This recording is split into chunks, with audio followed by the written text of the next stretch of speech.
जो चीजें अभी जो आप बात कर रहे हैं, देखिए आपने सुना, सुनील जी को भी सुन लिया शायद, और मैं सुनीलम अभी जी को भी सुन लिया। अब मैं पहुंच रही है मोबाइल पर आ गया हूँ, पहले लैपटॉप पर कोई था, मोबाइल कोई पर। दिक्कत नहीं। बस आवाज आप तक पहुंचे और आपकी आवाज हम तक आ जाए प्रॉपर, यही है। मैंने दो चीजें देखी, ठीक। जो हम बात इसी पे करेंगे, शुभेंदु अधिकारी के समक्ष चुनौतियों की बात है, और है बहुत गंभीर किस्म की चुनौतियां। और उन्होंने ये कहा है कि भय आउट, भरोसा इन। तो क्या इसको ऐसे भरोसा किया जा सकता है कि भरोसा इन हो जाएगा? जो इतनी सारी बातें सुन रहे हैं, आपकी अपनी राय। देखिए, सुनील जी ने अभी बहुत शुभेंदु अधिकारी के बारे में जितना विस्तार से कहा और जितना गहराई के साथ कहा, मैं समझता हूँ वो काफी है अपने आप में। मैं तो इनको दूसरे किस्म का हेमंत शर्मा मानता हूँ, जो असम के जो हैं। अभी कहा है तो सुनीलम जी शुभेंदु ने, अधिकारी, सुनीलम जी ने वही कहा, सुनीलम जी ने वही कहा कि ये अब होड़ हाँ, मचेगी, मैं उसको जहर उनको उगल शुरू सकता से है। वही मानता हूँ। सिर्फ इसमें ये है कि एक बड़ा, क्योंकि बीजेपी का, यानी पहले जब ये जनसंघ थी, एक बड़ा पुराना स्वप्न था कि भाई 1952 से, कि कभी पश्चिम बंगाल में हमारा एक छत्र राज हो। क्योंकि जनसंघ के संस्थापक डॉक्टर श्यामा प्रसाद मुखर्जी का जन्म कलकत्ता ही, बंगाल का ही है।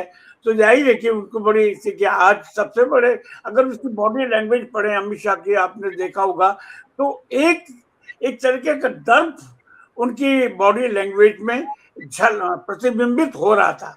और शुभेंदु अधिकारी, यानी ये कह सकते हैं कि शुभेंदु अधिकारी, इधर योगी और उधर हेमंत शर्मा, ये तीनों की जो हो गए आने वाले समय में, तीनों में जबरदस्त कंपटीशन होगा। और कंपटीशन क्या, कौन ज्यादा से ज्यादा नफरत अपने अपने राज्यों में और पूरे राष्ट्रीय स्तर पर पैदा कर सकता है।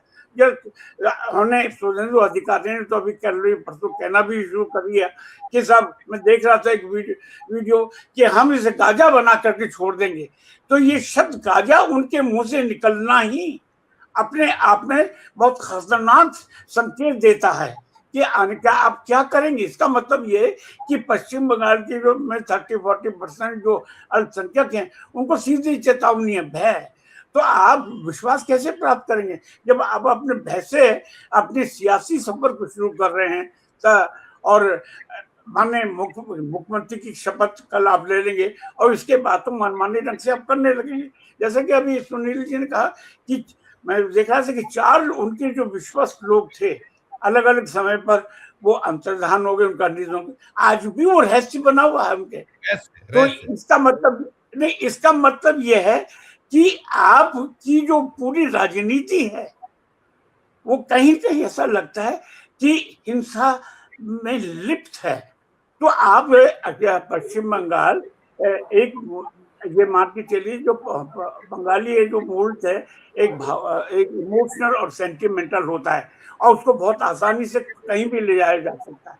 लेकिन पश्चिम बंगाल एक सीमा के बाद सहन करेगा शुभेंदु अधिकारी को, इसमें मुझे थोड़ा संदेह है। क्योंकि एक भद्रलोकी संस्कृति भी रही है, वहां से जन जागरण होता रहा है। अगर आप 19वीं सदी का और फिर 20वीं सदी का शुरुआत का देखें, तो इतना जल्दी अमित शाह ये सोचते हैं कि हम शुभेंदु अधिकारी के माध्यम से पश्चिम बंगाल की इथोस को बदल देंगे, उसमें मुझे भी संदेह लगता है। लेकिन देखिए, ये तो सभी जानते हैं कि इस समय 27 लाख लोग, और उससे पहले 91 लाख लोगों को तो पूरी तरह डिलीट कर चुके हैं। 27 लाख लोगों का मामला सामने है। तो जाहिर है कि 91 लाख लोगों का भी मामला उठेगा, जिनको बहुत पहले शुरू में डिलीट कर दिया गया था। कैसे शुभेंदु अधिकारी उसको सामना कर सकेंगे? तो मैं ये समझता हूं कि पश्चिम बंगाल पूरी तरह से शांत रहेगा, ये इसमें मुझे कई तरह की आशंकाएं हैं। और जाहिर है कि ममता बनर्जी का जो जानते हैं, संकल्प शक्ति बड़ी जबरदस्त है। उन्होंने लेफ्ट की 34 साल पुरानी सरकार को पानी पिला दिया है। उनकी संकल्प शक्ति, उनके, हालांकि उनकी कामकारी शैली से मैं पूरी तरह से सहमत नहीं हूँ, फिर भी तो ऐसे में वो कहाँ तक उसको स्वीकार करेंगे, कहाँ तक, मतलब मैं समझता हूँ वो खामोश रहने वाली नहीं है। अखिलेश यादव जो 2 दिन पहले पहुंचे और कि हम आपके साथ एकजुटता प्रदर्शित करने के लिए, तो ये मामला सॉरी, पूरे बड़े राष्ट्रीय स्तर पर चलेगा। तो शुभेंदु अधिकारी के लिए भी इतना आसान नहीं रहेगा। अगर वो करेंगे तो हिंसा फैलेगी, और हिंसा फैलेगी तो व्यापक स्तर पर फैलेगी। और पड़ोस में, क्योंकि जो आपका जो नेबरिंग नेशन है वो बांग्लादेश है, तो इसका भी रिफ्लेक्शन होगा। इसको भी हमें ध्यान में रखना चाहिए कि वहां पर उसका क्या असर पड़ता है। अगर आपने ज्यादा से ज्यादा हिंदू को एजेंडे पे काम किया तो उसका असर बांग्लादेश पर भी पड़ सकता है। और अभी सामने ये है कि बांग्लादेश ने कोशिश कर रहे हैं कि चीन से दोस्ती करने की, उसके विदेश मंत्री से बात हुई ऐसे, और यहाँ पे भारत को थोड़ा सा कई मामलों में थोड़ा सा इग्नोर भी किया है। तो ऐसी हालत में शुभेंदु अधिकारी के लिए इतना आसान नहीं होगा। It is a very tight rope walk. जी संजीव जी। जोशी जी, मैं समअप आप करिएगा यहाँ लाके। मैंने जैसे अभी कहीं हम लोग तमिल, आपका एक तो हेड स्पेस कम कर लीजिएगा, हेड स्पेस आपका हेड कट रहा है थोड़ा सा, उसको मोबाइल को, हाँ ये थोड़ा सा आप दिखे हेड। जी जी। तो जो तमिलनाडु में जो हो रहा है, आपने देखिए परसों कहा था, हम लोग जब डिबेट में थे 2 दिन पहले, तो आपने कहा था कि अब ममता बनर्जी के जो चुनकर आए विधायक है उनको ये कदम उठाना चाहिए, एक संदेश देना चाहिए कि आप सब इस्तीफा दे दो।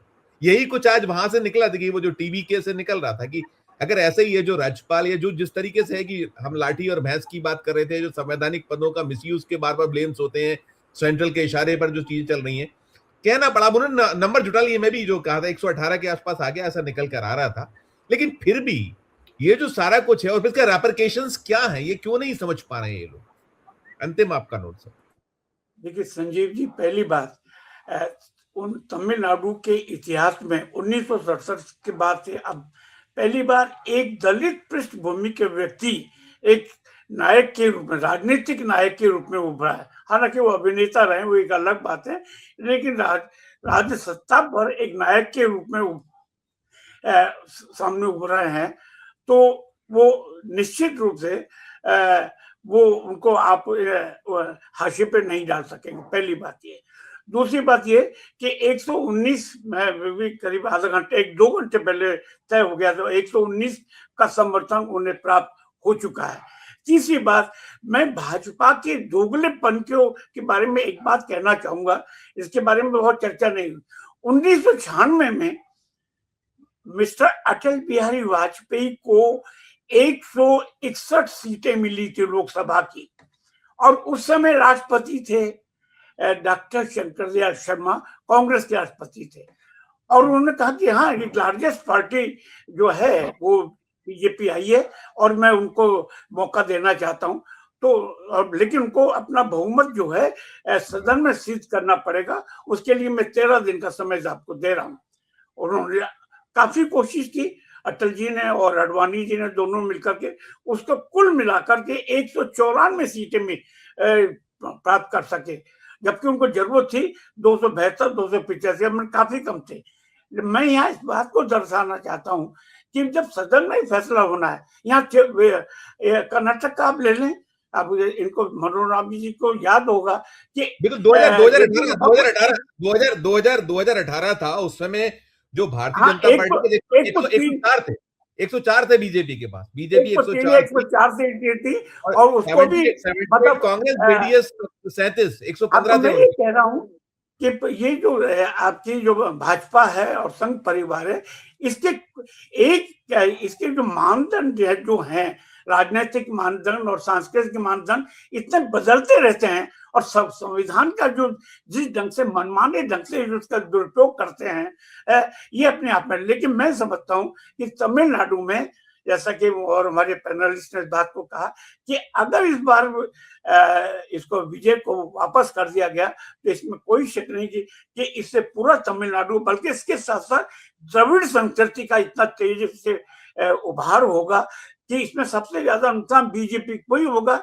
जो आज 1 सीट मिली है, उसके बाद कोई 1 सीट भी नहीं मिलेगी। तो मैं ये समझता हूँ कि इस समय जो तथाकथित जो चाणक्य अपने आप को मानते हैं, हालांकि चाणक्य एक बहुत बड़ी शख्सियत थी।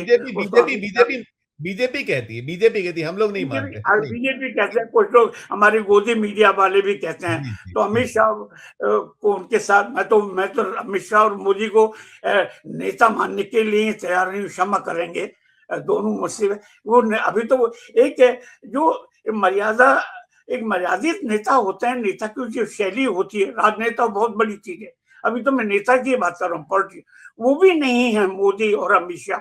हाँ, उनकी तुलना आप अटल बिहारी वाजपेयी और आडवाणी से नहीं कर सकते।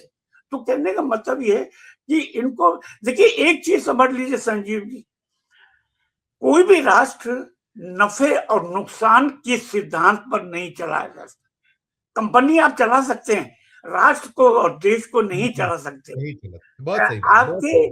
नरेंद्र मोदी और अमित शाह दोनों के डीएनए में और रग रग में नफा और नुकसान, एक जो एक बनिए की दुकान, अरे पूरे देश को एक बनिए की दुकान की तरह चला रहा है, ऐसा नहीं चलेगा।